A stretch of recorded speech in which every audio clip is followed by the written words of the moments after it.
हे महादेव, हम अपने माई बाबूजी के घरे जात बानी। काहे खातिर हो?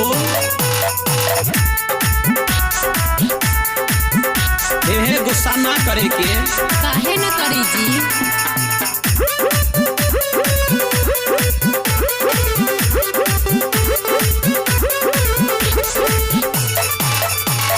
सुना बताने।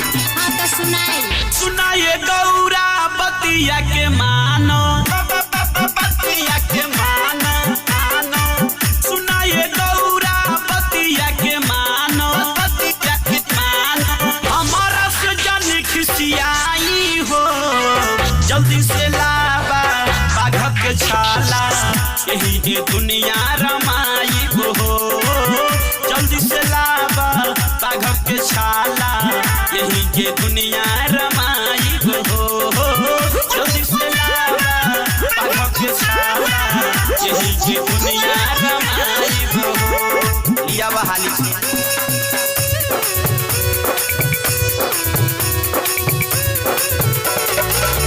ना हमरा ना रहे के, हम जाता नहीं। हाय हो दादा, इतना खिसियाई जाला। काहे न खिसियाई जी?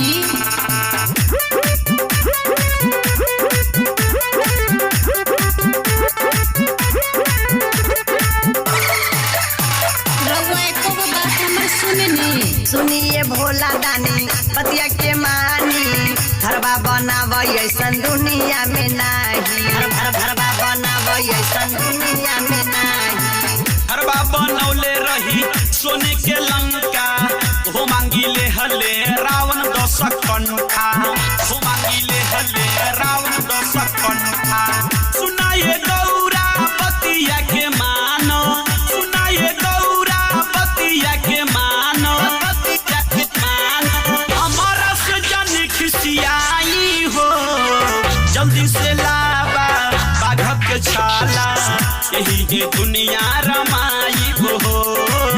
जल्दी से लावा हालत पूरा, यही के भगवा लगाई हो। जल्दी से लावा बाघ के छाला, यही के दुनिया रमाई हो।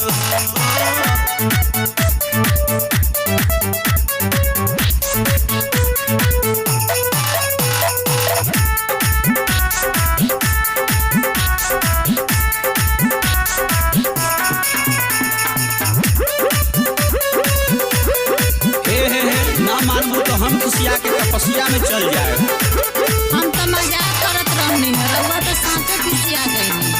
सुनिए भोले दानी बतिया के मानी, गाड़ी लाव ऐसन दुनिया में नाही।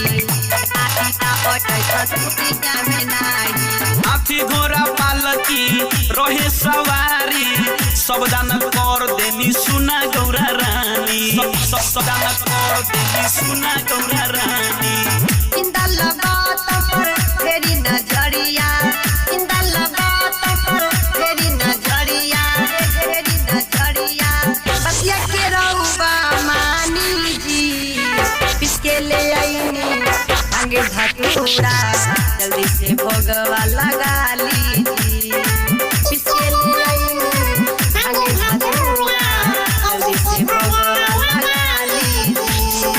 पिसके ले आईनी भांगे धतूरा, जल्दी से भोगवा लगा लीजी। हैली हिली पीस के भांग धतूरा।